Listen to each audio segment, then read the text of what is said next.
Hi, second graders. Happy Monday. Today we're going to be doing something a little bit different for our reading lesson. So before we begin, I want to make sure that you have a few different things.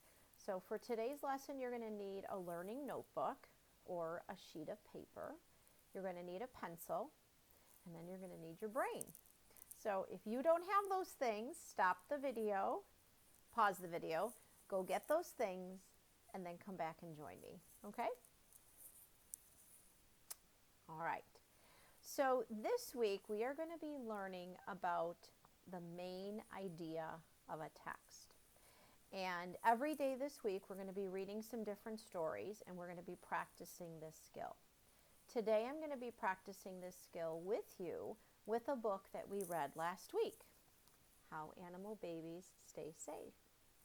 So if you don't remember this story from last week, or you did not watch the video of this story last week, I want you to stop this video, go back to the reading slide for today, and there's a link where you can watch me read this story, the same link that was posted last week, okay?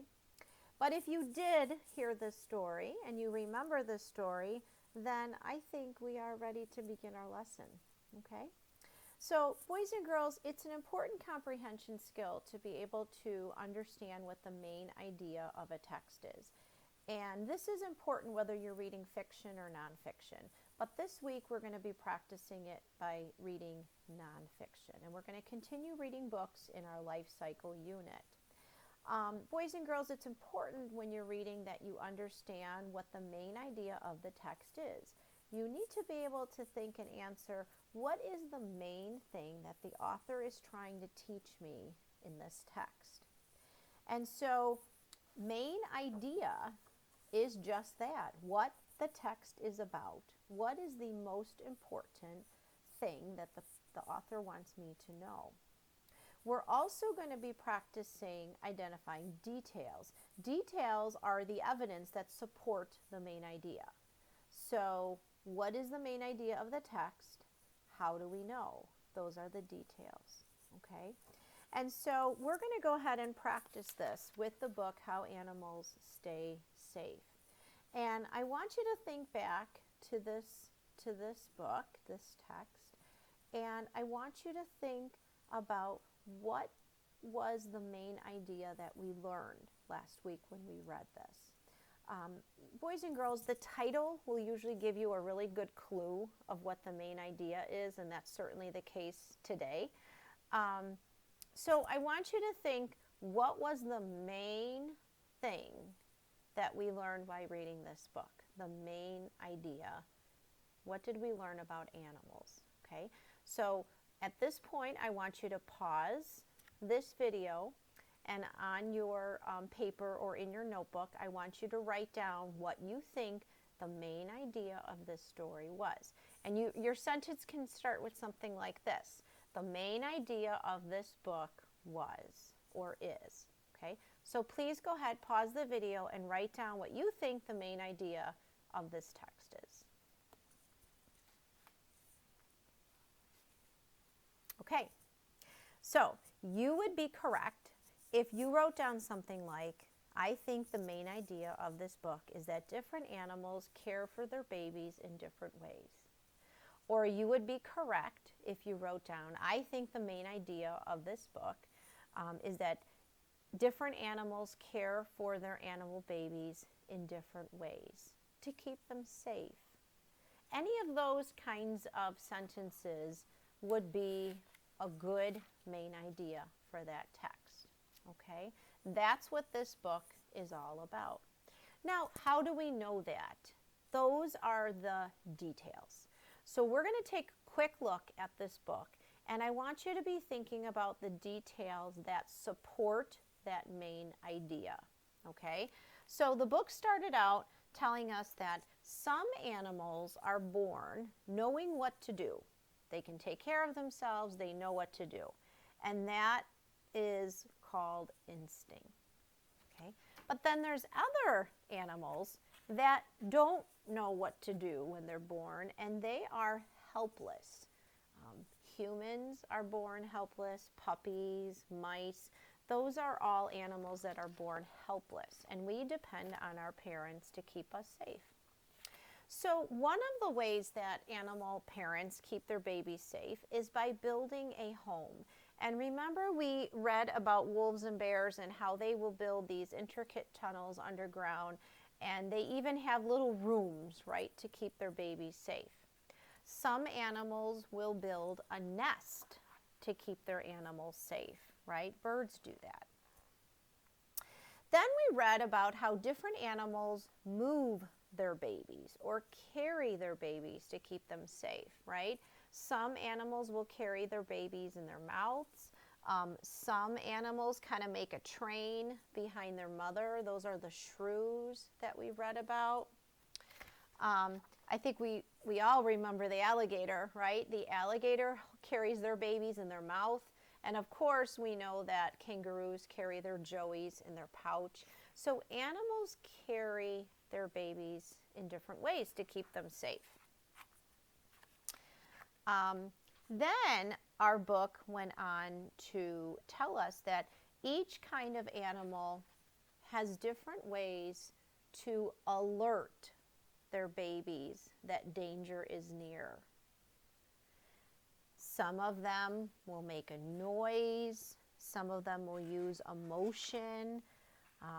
Some of them will kick. Some of them will growl. So different animals will do different things to let their babies know that danger is near. And then, of course, we learned that, fighting is risky, and sometimes animals will just trick their enemies into keeping them safe. Okay? And then we kind of ended the book with how some animals will work together to keep their animals safe, like these elephants do. And even these penguins work together to keep each other safe. So those were different examples of how animal parents keep their babies safe. So now I want you to pause the video again, and this time I want you to write in your notebook or in the paper, I want you to write down 3 ways that the book showed you that animal parents keep their babies safe. How do animals keep their babies safe? Those are the details that would support our main idea, which we agreed was something like animals do different things to keep their babies safe. Well, what do they do? I want you to list 3 of them. Pause the video and write 3. Good luck.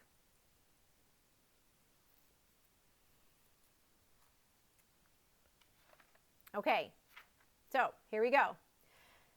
What is one way that animals keep their babies safe? You would be right if you said that animals build homes to keep their babies safe. They absolutely do that. They build different types of homes to keep their babies safe. What's another way? You would be correct if you say that animals carry or move their babies in different ways to keep them safe. And what would be a third way that animals keep their babies safe? And you would be correct if you said something like animals will alert their babies of danger. That is another way that they keep them safe. Okay? Kind of a bonus, 4th one would be that sometimes animals work together to keep their babies safe. So boys and girls, those are the details that support the main idea that animals do different things to keep their babies safe. So we are going to be practicing this a lot this week. I'm going to be reading a different story to you each day. And when you get to the reading slide, make sure that you have your notebook and you have a pencil, because we're going to be doing some writing and we're going to be practicing figuring out what that main idea is. And I know it could be a little tricky because you don't have the book in front of you, but I'm here with you and I'm going to help you through that, okay? So once again, main idea is what the text is about. The big idea. What is the author trying to teach me? Details are the sentences, the evidence that support that main idea, okay? So today you did a really nice job identifying the main idea and then providing the different details that support that main idea, okay? So we will continue to practice this.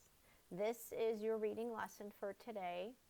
I hope that you will either do your 30 minutes of reading now or maybe later.